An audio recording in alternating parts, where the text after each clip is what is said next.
82 of the kidnapped Chibok schoolgirls released over the weekend have met with Nigerian President Muhammadu Buhari in the capital Abuja. The girls were among 276 seized more than 3 years ago by ISIL-affiliated Boko Haram. Clementine Logan has the latest.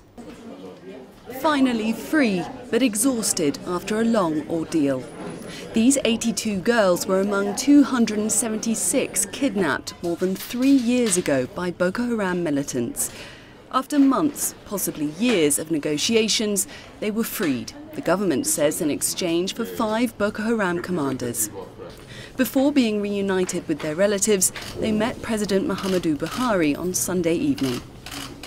I am very pleased to have personally met you, and I assure you that the presidency will personally supervise the performance of those trusted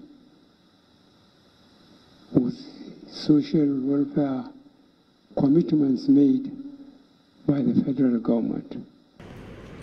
This follows the release of 21 girls last October. For some, though, it's a bittersweet occasion. 113 girls are still being held captive. So right now we have 106 that have been brought back home. We have 113 still waiting for us to go out there and get them and bring them back home.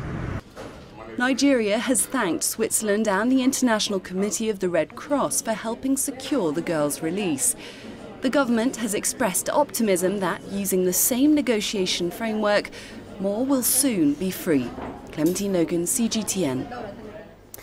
Deji, coming back to you, there is a collective sigh of relief after the release of the over 80 Chibok girls by Boko Haram militants.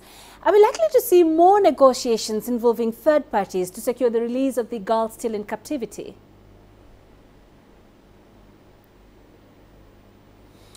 Well, first, let me just say that there is a huge sigh of relief in this country following the release of these girls, 82 of them. It's a huge number. This administration, the government actually promised after the 21 were released in October last year that more girls were actually going to be released. And now, in terms of what is going to happen going forward, the government has said it. The president actually made it clear yesterday that he is going to ensure that the remaining girls are released.